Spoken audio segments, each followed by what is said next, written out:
So hello everyone. इनमें से काफ़ी सारे क्वेश्चन आपको डायरेक्ट एंट्रेंस एग्जाम में देखने को मिल जाएंगे। तो चलिए इनको डिस्कस कर लेते हैं डायग्राम के साथ। पहला क्वेश्चन है, एल्यूमिनियम के साथ एक विकर्ण संबंध है। Aluminium has diagonal relationship with. Option है बोरॉन, सिलिकॉन, बेरिलियम, कार्बन। तो कौन सा इसका राइट ऑप्शन होगा, और इसको समझने की कोशिश हम करेंगे ताकि आपको लॉन्ग टाइम तक याद रहे। तो एल्यूमिनियम के साथ जो विकर्ण संबंध बनाता है, इसका राइट ऑप्शन होगा बेरिलियम, क्योंकि बेरिलियम ही इसी के साथ विकर्ण संबंध बनाता है एल्यूमिनियम के साथ। अब आप बोलेंगे सर कैसे, तो चलो इसको एक्सप्लेन कर देते हैं। जैसा कि आप यहां पर देख पा रहे होंगे, विकर्ण संबंध का मतलब होता है अपने से ऊपर से जस्ट पीछे वाला। जैसे कि एल्यूमिनियम से जस्ट ऊपर क्या है, बोरॉन, तो इससे जस्ट पीछे क्या है, बेरिलियम। यानी कि इस प्रकार से तिरछा जो रिलेशन बनता है विकर्ण, इसको बोलते हैं। अगर मान लो कि एग्जाम में आपसे पूछ लिया जाए कि सिलिकॉन का क्या होगा, तो सिलिकॉन का क्या होगा, विकर्ण संबंध बोरॉन होगा। और आपसे पूछ लिया जाए कि मैग्नीशियम का विकर्ण संबंध क्या होगा, तो लिथियम होगा। ऐसे आपको आंसर करना होता है।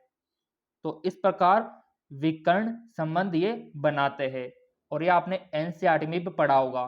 तो इस प्रकार के क्वेश्चन आपको डायरेक्ट एग्जाम में देखने को मिल जाएंगे। तो ये विकर्ण संबंध याद रखना, और सबसे बड़ी बात है आपको पीरियोडिक टेबल याद होना। पीरियोडिक टेबल में से काफी सारे क्वेश्चन आपके बनते हैं, जैसे कि सारे गुण हो गए, अम्लीय गुण हो गए, परमाणु आकार हो गया, परमाणु त्रिज्या हो गया, विद्युत ऋणात्मकता हो गई, दाएं से बाएं जाने पर क्या फर्क पड़ता है इनमें, ऊपर से नीचे जाने पर क्या फर्क पड़ता है, यह आपको पता होना चाहिए। क्लियर। तो चलिए बढ़ते आगे की ओर। तो इस प्रकार आपका विकर्ण संबंध एल्यूमिनियम का किससे बन रहा है, बेरिलियम से। चलो बढ़ते अगले क्वेश्चन की ओर। अगला क्वेश्चन है आपका, आपका जो नॉर्मल ब्यूटेन है, कितने कार्बन परमाणु होते हैं उसमें। How many carbon atom normal in normal butane.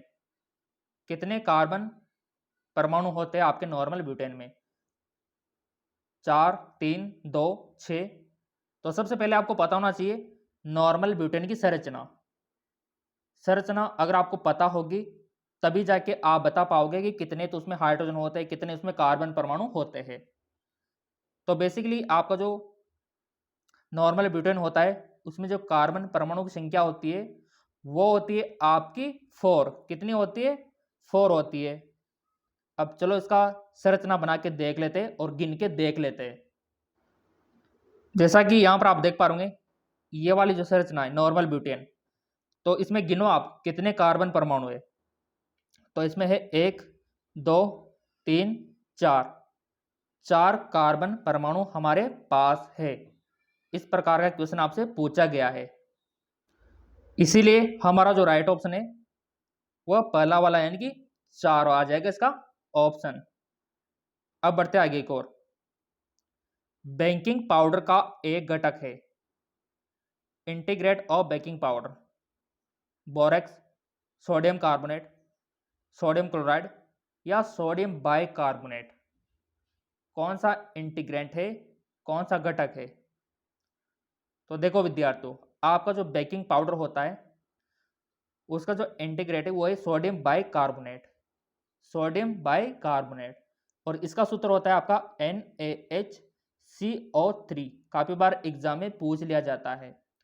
और बेकिंग पाउडर होता क्या है, बेकिंग पाउडर होता है मीठा सोडा, ठीक है, जो खाने में अधिकतर यूज होता है, और आपके घरों में काफी मात्रा में यूज होता है बेकिंग सोडा।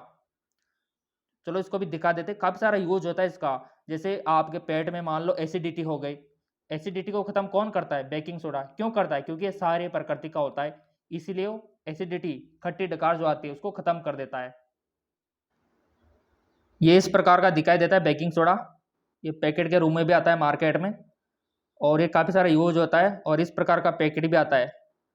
और इसमें साफ लिखा हुआ है सोडियम बाइकार्बोनेट, और सूत्र भी लिखा हुआ है, देख लो, NaHCO3। अगर आपके घर में भी कोई लेकर आया होगा तो अवश्य यहाँ पर पूरी जानकारी लिखी होगी। तो इसका उपयोग काफ़ी सारी जगह होता है। अधिकतर देखो एसिडिटी को ख़त्म करने में भी होता है। अगर पेट में मान लो आपका खट्टी डकारी आ रही है, एसिडिटी हो रही है, तो बेकिंग सोडा खा लेना आप, सही हो जाएगा। मान लो आपके दांत खराब हो रहे, पीले पड़ रहे, तो इससे साफ हो जाएंगे, ठीक है, इसमें भी यूज होता है। और आपकी जो माउथ में इन्फेक्शन है उसको ख़त्म करने में भी काम आता है। तो काफ़ी सारी जगह ये यूज होता है, बहुत ही बेनिफिट ये रहता है हमारे लिए। और हाँ, आपको पता है कि बेकिंग सोडा जो होता है आग बुझाने में भी काम आता है। अब आप बोलेंगे सर कैसे? तो ऐसे होता है कि इसका क्रिया अगर अमल से करा दी जाए तो CO2 गैस बनती है, और इसका उपयोग आग बुझाने में भी किया जाता है। तो काफ़ी सारे यूज होते हैं बेकिंग सोडे का। चलिए बढ़ते आगे की ओर। बहुत ही प्यारा क्वेश्चन है कि हाइड्रोजन गैस बनाने के लिए सबसे खतरनाक विधि कौन सी है जिसमें हाइड्रोजन क्लोराइड की क्रिया किससे करवाए? यानी कि आपको बहुत ही अच्छी खासी हाइड्रोजन गैस बनानी है, तो आपके पास यहाँ पर अम्ल है, ठीक है, अम्ल की क्रिया किससे करवाए कि हमको बहुत ही अच्छी मात्रा में हाइड्रोजन गैस मिले? ऑप्शन है जस्ता, लोहा, एल्यूमिनियम, पोटेशियम। बताओ। तो ऐसे में राइट ऑप्शन होगा हमारा पोटेशियम। Right option potassium. अब आप बोलेंगे सर कैसे? पोटेशियम क्यों होगा, जस्ता, लोहा, एल्यूमिनियम क्यों नहीं होगा? तो देखो विद्यार्थियों, यहाँ पर राइट ऑप्शन पोटेशियम इसीलिए होगा क्योंकि ये सक्रियता श्रेणी में सबसे ऊपर आता है, यानी कि ये बहुत ही अभिक्रियाशील होता है और यही अम्ल से अच्छी सी क्रिया करके हाइड्रोजन गैस देगा। चलो मैं आपको दिखा भी देता इसका वो सक्रियता श्रेणी। जैसा कि आप यहाँ पर देख पा रहे होंगे, ये सक्रियता श्रेणी आपने 10वीं में भी पढ़ी होगी, 12वीं में भी पढ़ी होगी, और ये बहुत ही इंपॉर्टेंट है। और ये ऊपर से नीचे की ओर घटता क्रम है अभिक्रियाशीलता का। देख लो आप, अभिक्रियाशीलता का घटता क्रम, यानी कि सबसे अधिक अभिक्रियाशील कौन है? पोटेशियम। तो यही बहुत अच्छी हाइड्रोजन देगा अम्ल से क्रिया करके। और थोड़ा कमजोर आपका पोटेशियम, फिर कैल्शियम, फिर मैग्नीशियम, एल्यूमिनियम, जिंक, ठीक है। और सबसे कम क्रियाशील कौन है बताओ? वो है आपका गोल्ड यानी कि सोना। ये सबसे कम अभिक्रियाशील है, इसीलिए ये वातावरण में क्रिया नहीं करता और लंबे समय तक चमकता रहता है, इसलिए महंगा भी होता है, ठीक। तो ये आपको सक्रियता श्रेणी याद होना चाहिए। अगर मान लो ऑप्शन में ये नहीं होता, ये वाला गायब रहता, तो फिर हमारा सोडियम सही होता। अगर सोडियम भी गायब रहता फिर हमारा कैल्शियम सही रहता। तो ऐसे आपको ये टेबल पता होना चाहिए, और ये टेबल तो हम टेलीग्राम पर डाल देंगे, टेलीग्राम का लिंक डिस्क्रिप्शन में दे रखा है। बहुत इंपॉर्टेंट है, बहुत इंपॉर्टेंट, काफ़ी सारी जगह काम आते हैं एंट्रेंस एग्जाम में। ये टेबल पता है तो आपको बहुत कुछ पता है, ठीक है। इसीलिए हमारा राइट ऑप्शन हुआ था पोटेशियम। सो ऐसे समझ के आपको आंसर करना होता है एंट्रेंस एग्जाम में। अगला साइंस का जीके टाइप क्वेश्चन है कि प्रयोगशाला में संश्लेषित पहला कार्बनिक यौगिक कौन सा आता है? Which is the first organic compound synthesize in the laboratory? प्रयोगशाला में संश्लेषित पहला कार्बनिक यौगिक, तो ऑब्वियसली बात है, हर किसी को पता होना चाहिए, यूरिया। यूरिया ही सबसे पहले बनाया गया था प्रयोगशाला में, कार्बनिक यौगिक यूरिया, याद रखना, ठीक है। डायरेक्ट क्वेश्चन आता है ये। अगला है आपका, जलीय पोटेशियम हाइड्रोक्साइड के साथ क्रिया करने पर एल्किल हैलाइड देता है।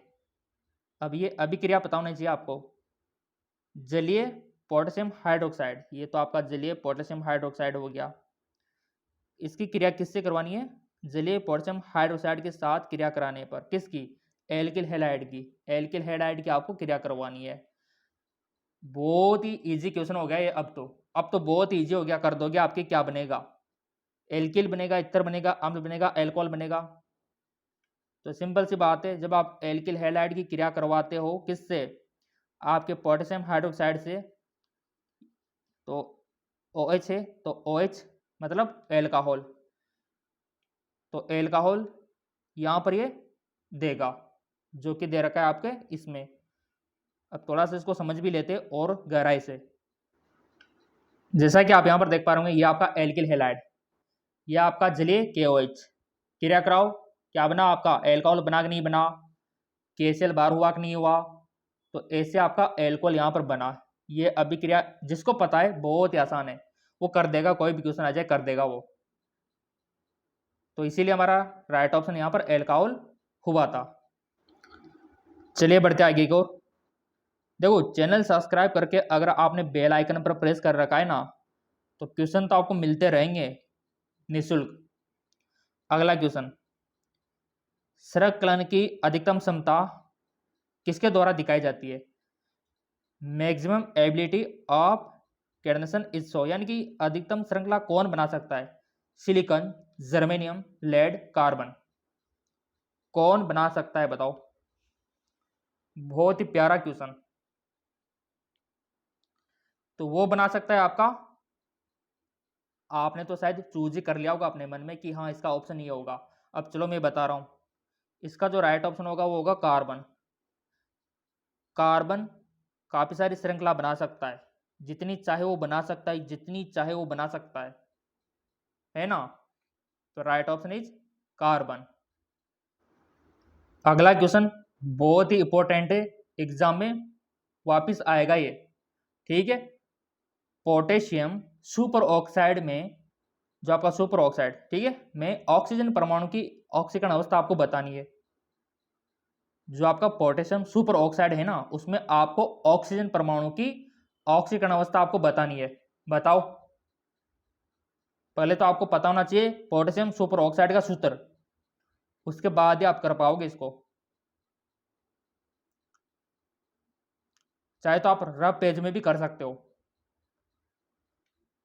चाहे तो आप वीडियो को पॉज करके आराम से कर सकते हो और फिर आंसर दे सकते हो। ऑप्शन है -1/2, दूसरा है -2, तीसरा है -1 और चौथा है 0। अब बताओ आप ईमानदारी से। तो राइट ऑप्शन होगा इसका, देखो हमने तो कर लिया, हमने तो कर लिया और आंसर भी पा लिया। हमारा जो आंसर आया -1/2 हमारा आया, और आंसर हमारा यही है -1/2। अब आप बोलेंगे सर कैसे आया ये आंसर, -1/2 कैसे आया, इसको समझाइए। तो चलो समझा देते ताकि आपको डाउट ना रहे।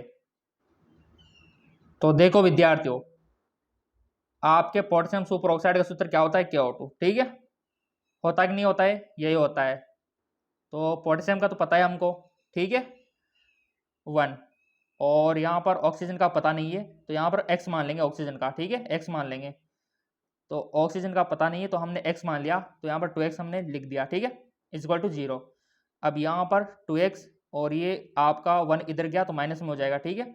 अब यहाँ पर x, ये 2 नीचे चला जाएगा, -1/2। कितना आसान है, देखो आप, कितना प्यारा क्वेश्चन था। और हर बार ऑक्सीकरण अवस्था, ऑक्सीडेशन स्टेट से क्वेश्चन बनता है। इस प्रकार से भी निकाल सकते हो चाहो तो आप, दोनों तरीके सेम ही है, क्योंकि वही आपको x मानना पड़ेगा ऑक्सीजन का, ठीक है, और वैसे आपको करना होगा और आपका आंसर ये आएगा -1/2। तो ऐसे समझ के करना होता है आपको, रटना नहीं होता। तो आप समझ के करोगे तो आपको कोई भी फेल नहीं कर सकता, कोई भी एंट्रेंस एग्जाम आप पास कर सकते हो, ठीक है। तो ऑक्सीजन का आ गया -1/2। तो ऐसे आपको वहां पर भी एग्जाम में रफ पेज पे करके सीधा टिक मार देना है और नंबर प्राप्त कर लेने हैं। अब बढ़ते आगे की ओर। बहुत ही प्यारा सवाल है, और ये जिसको आ गया समझो टॉपर की लिस्ट में नाम पक्का। निम्न में से कौन सा लुईस बेस नहीं है? Which of the following is not a Lewis base? यानी कि आपको पता होना चाहिए कि कौन कौन से यहां पर लुईस बेस होते हैं और कौन कौन से लुईस एसिड होते हैं। अगर ये दोनों पता है तो कोई भी क्वेश्चन आ जाए आप कर दोगे। क्या आपको पता है कि लुईस बेस कौन कौन से होते हैं, लुईस एसिड कौन कौन से होते हैं? तो हमको तो पता है, देखो विद्यार्थियों, याद कर रखा है, और दोनों के बीच में बहुत बड़ा अंतर आपको पता होना चाहिए।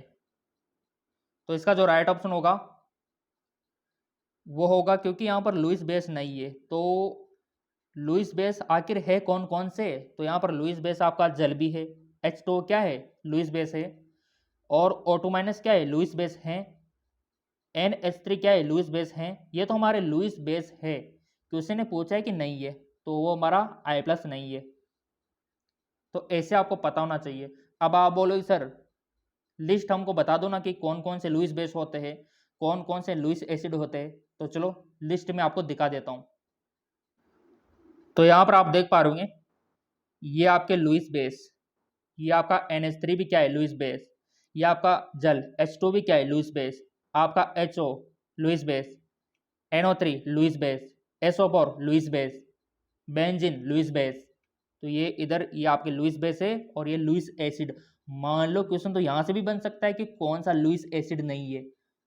तो लुईस एसिड कौन कौन से होते हैं? BF3, LCl3, L3, H+, K+, ये होते हैं आपके लुईस एसिड। अब आप बोलेंगे सर ये लुईस बेस क्या होता है, लुईस एसिड क्या होता है? तो ये दोनों में अंतर देख लो आप। लुईस एसिड वो होता है जो एक्सेप्ट इलेक्ट्रॉन, और लुईस बेस वो होता है जो डोनेट इलेक्ट्रॉन। लुईस एसिड वो होता है जो इलेक्ट्रॉन फिलिक होता है और ये न्यूक्लियोफिलिक होता है। लुईस एसिड वो होता है जो कैटायन होता है, लुईस बेस आपका एनायन होता है। लुईस एसिड आपका D block D orbital present होता है, लुईस बेस में नहीं होता। और इधर एग्जांपल देख लो आपके लुईस एसिड के H+, CO+, Zn+, ठीक है, मैग्नीशियम हो गया, ठीक है, आयन, ये देख लो आप। लुईस बेस का क्या होता है? इधर जल होता है, NH3 होता है, O होता है, ठीक है, Cl- होता है। तो ये एग्जाम्पल पता होना चाहिए, तभी जाके काम बनेगा, सिंपल सी बात है। और ये तो हम टेलीग्राम पर भी भेज देंगे, और टेलीग्राम का लिंक नीचे दे रखा है डिस्क्रिप्शन में, फॉलो कर लेना। तो देख लो कौन कौन से यहाँ पर लुईस बेस है। तो वो है आपका H2O, NH3 और NO3, ये सब हमारे लुईस बेस है। और हमारे क्वेश्चन ने क्या पूछा कि लुईस बेस नहीं है, तो नहीं है तो वो तो यही है, ये कहाँ पर है? बाकी सारे ही लुईस बेस है। ऐसे आंसर करना होता है आपको बच्चों, क्लियर? तो इसीलिए हमारा राइट ऑप्शन क्या हो गया? ये वाला, क्योंकि ये लुईस बेस है ही नहीं, बाकी के सब लुईस बेस है, तीनों के तीनों। चलो बढ़ते आगे की ओर। और ये तो आपको पता होना ही चाहिए, 2 से 3 क्वेश्चन बनते हैं यहाँ से। जैसा कि आप यहाँ पर देख पा रहे होंगे, निम्न में से कौन सा हाइपोनाइट्रस अम्ल है? Which of the following is hyponitrous acid? Hyponitrous acid बताओ। H2N2O2 या फिर HNO2 या फिर HNO4 या फिर HNO3? कौन सा हाइपोनाइट्रस अम्ल है?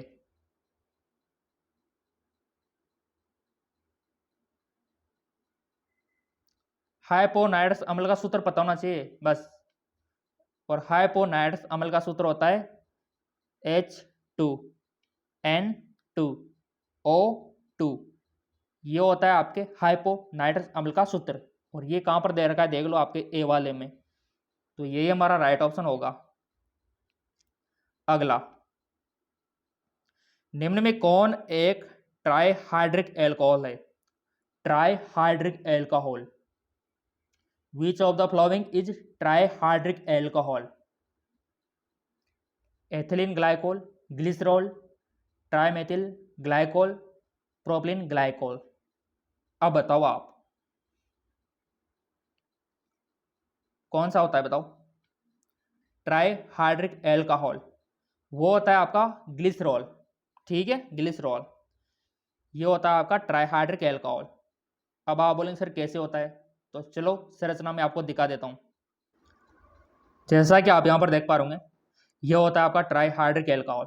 1 2 3 देख लो अच्छे से, ये ग्लिसरॉल का संरचना सूत्र 1 2 3। तो ये आपका ग्लिसरॉल, इसको ट्राइहाइड्रिक, ठीक। सो ग्लिसरॉल इज राइट ऑप्शन। अगला, अगला यहां पर, निम्न में कौन सा एक रेडियोधर्मी है? Which of the following is radioactive? Deuterium, tritium, helium, hydrogen. कौन सा रेडियोधर्मी है?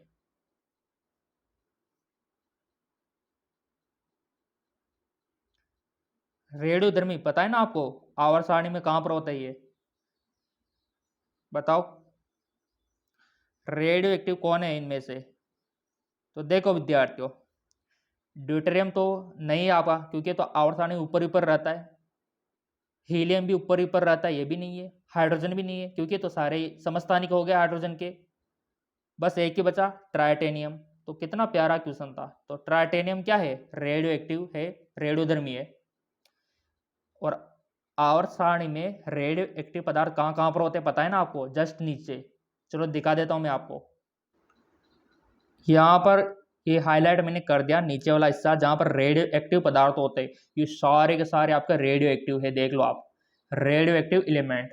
जबकि ये ऊपर वाले हाइड्रोजन, आपका लिथियम, ये रेडियो एक्टिव नहीं होते हैं। या आपके बोरॉन एल्यूमिनियम रेडियो एक्टिव नहीं होते हैं।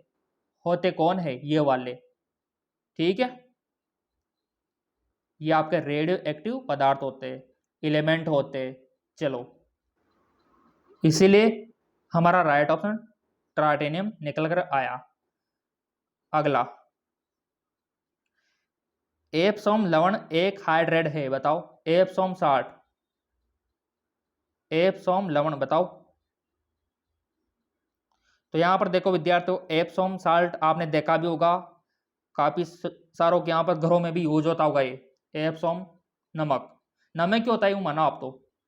एप्सोम एक प्रकार का नमक ही होता है। और इसमें क्या होता है ऐसा? इसमें होता है आपका, बताओ पहले आप, या फिर सोचो आप दिमाग में। सोच लिया? चलो, इसमें होता है मैग्नीशियम सल्फेट। क्या होता है? Magnesium sulphate. और ये किस प्रकार का दिखाई देता है? चलो देख लेते हैं इसको। ये इस प्रकार का पैकिंग के रूप में आता है मार्केट में, एप्सोम सॉल्ट। ये होता है एप्सोम सॉल्ट, नमक टाइप का। और जिन्होंने थोड़ा सा इसकी थैली में या फिर पैकिंग में थोड़ा सा ध्यान दिया होगा, तो यहाँ पर मैग्नीशियम सल्फेट भी दिखा होगा आपको, देख लो आप। तो ये ध्यान देने योग्य बात है। ये एप्सोम सॉल्ट ऐसे पैकिंग में आता है और लिखा भी होता है कि मैग्नीशियम सल्फेट नीचे। तो ध्यान दिया करो ऐसे पैकिंग वाली चीज़ों पे, काफ़ी सारा तो आपको वहीं से याद हो जाता है। तो यहाँ पर मैग्नीशियम सल्फेट इसीलिए हमारा राइट ऑप्शन हुआ। ये इस प्रकार पैकिंग के रूप में आता है। ठीक है, तो इसीलिए राइट ऑप्शन मैग्नीशियम सल्फेट। क्योंकि काफ़ी सारे सॉल्ट होते हैं, आपने देखा होगा कि एक साधारण नमक होता है, ठीक है, एक आयोडीन युक्त नमक होता है, एक सेंधा नमक होता है, एक काला नमक होता है, एक एप्सोम लवण नमक होता है। ये टाइप है इसके। ठीक, चलो अब बढ़ते आगे की ओर। याद रखना मैग्नीशियम सल्फेट। किसके नाभिक में 6 प्रोटॉन पाए जाते हैं? 6 proton are found in nucleus, बताओ। किसके नाभिक में 6 प्रोटॉन? बच्चों वाला क्वेश्चन मान सकते हो, बट काफी सारों को नहीं आएगा ये। किसमें होते 6 प्रोटॉन? परमाणु संख्या भी वही है। Very good, carbon. ठीक है, कार्बन में होती है। इसके नाभिक में 6 प्रोटॉन होते हैं। तो राइट ऑप्शन इज यहां पर हमारा कार्बन। अगला, ओजोन ऑक्सीजन से किस तरह संबंधित है? Ozone related to oxygen. तो कुल मिला के सिंबल से बात है,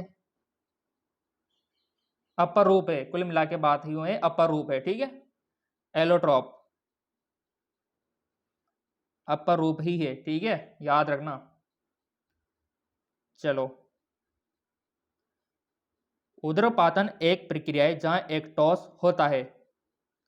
उदरपातन एक प्रक्रिया जहां एक टॉस होता है। क्या होता है उदरपातन में? आपका जो सब्लिमेशन है, इसमें क्या प्रोसेस होता है? धीरे धीरे पकना, पिघलना, फिर उबलना, द्रव अवस्था में परिवर्तन, वाष्प अवस्था में परिवर्तन, बताओ। तो बहुत ही आसान है। उदरपातन में एक्चुअली होता क्या है? कोई भी ठोस पदार्थ बिना किसी लिक्विड फॉर्म में, द्रव में बिना बदले ही गैस अवस्था में बदल जाता है, वाष्प में बदल जाता है। इसी को उदरपातन, सब्लिमेशन बोलते हैं, यानी कि वाष्प अवस्था में परिवर्तन। राइट ऑप्शन ये होगा हमारा, वाष्प अवस्था में परिवर्तन। किसी ठोस का डायरेक्ट वाष्प अवस्था में परिवर्तन, वो होता है ऊर्ध्वपातन। क्लियर? चलते बढ़ते आगे की ओर। अब ये क्वेश्चन जिसको आ गया समझो सिलेक्शन हो गया, उसका सिलेक्शन हो गया समझो आप। एक गैस आदर्श व्यवहार से सबसे अधिक विचलित होती है जब इसका अधीन होता है। A gas divert most from ideal behaviour when is subjected to. कब होता है बताओ? एक आदर्श व्यवहार से सबसे अधिक विचलित होती है, बताओ कब होती है? कम तापमान हो, उच्च दाब हो, या फिर कम तापमान हो, कम दाब हो, या फिर हाई टेम्परेचर, या फिर हाई प्रेशर, या फिर हाई टेम्परेचर लो प्रेशर। ये बहुत इंपॉर्टेंट है आपके लिए। तो देखो विद्यार्थियों, जो भी आपका मत है वो आपने रख दिया होगा। अब यहाँ पर हम हमारा मत यहाँ पर रख रहे हैं। क्लियर? तो एक आदर्श व्यवहार सबसे अधिक विचलित कब होती है? जिसमें आपका कम तापमान, यानी कि इसके लिए आपका जो टेम्परेचर है ना वो कम होना चाहिए, और आपका जो प्रेशर है ना वो हाई होना चाहिए। ये वाली कंडीशन होना चाहिए, कम तापमान उच्च दाब, और ये दे रखा है आपके पहले वाले में। तो यही हमारा क्या होगा? राइट ऑप्शन होगा। तो ऐसे आपको पता रखना है। ज्यामितीय समावेव, ज्यामितीय समावेव क्या होता है इसमें बताओ? ध्रुवीकृत प्रकाश के थल का घूर्णन होता है, या एक असमित कार्बन परमाणु शामिल है, या फिर एक त्रिबंध शामिल है, या फिर कार्बन कार्बन द्विबंध शामिल है। क्या शामिल है इसमें? ज्योमेट्रिक आइसोमर में क्या शामिल है?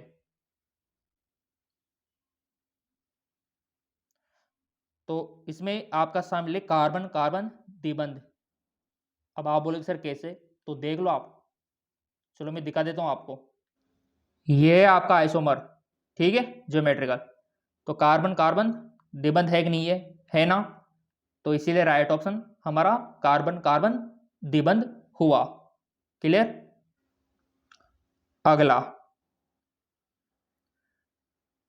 रेफ्रिजरेटर में तरल अमोनिया का उपयोग किया जाता है, क्यों? रेफ्रिजरेटर यानी कि आपका जो घरों में फ्रिज होता है ना, फ्रिज, उसमें जो अमोनिया का उपयोग किया जाता है, क्यों किया जाता है? यह उच्च वाष्पीकरण उष्मा रखता है, यह उच्च द्विध्रुव आघूर्ण रखता है, इसकी सार्यता का, या फिर इसका स्थिरांक का, बताओ। तो आपके फ्रिज में तरल अमोनिया का उपयोग क्यों यूज होता है इसमें? वो इसलिए होता है विद्यार्थियों क्योंकि ये उच्च वाष्पीकरण उष्मा रखती है, हाई हीट एवोपरेशन, इसीलिए उसका उपयोग किया जाता है फ्रिज में। अब इसका डायग्राम भी देख लेते हैं ताकि आपको याद रहे। जैसा कि आप यहाँ पर देख पा रहे होंगे, ये आपका फ्रिज है, ठीक है, और इसमें ये हीट आउट तो यहाँ से होती है और कोल्ड आउट यहाँ होती है, ठीक है, और ये कंप्रेशन यहाँ होता है और ये ऑपरेशन यहाँ होता है, ठीक है। अब इसमें ये रहा आपका स्पेस फ्रिज का, ठीक है। तो इस प्रकार की क्रिया उसमें रहती है, पूरा का पूरा सिस्टम इस प्रकार से रहता है आपके फ्रिज का, इस प्रकार का। इसीलिए इसका राइट ऑप्शन क्या है? उच्च वाष्पीकरण उष्मा रखती है। अब काफी सारे विद्यार्थियों के कमेंट आते सर ये पूरा का पूरा पीडीएफ हमको चाहिए, तो मिल जाएगा ना आपको। एमकेएस अकेडमी ऐप को डाउनलोड करो, वहां से कोर्स आपको बाय करना होगा और सारे पीडीएफ आप पा सकते हो। एमकेएस अकेडमी जो ऐप है उसका लिंक नीचे दे रखा है डिस्क्रिप्शन में, वहां से आप डाउनलोड कर सकते हो और ये पीडीएफ आप पा सकते हो। लिंक डिस्क्रिप्शन में दिया हुआ है।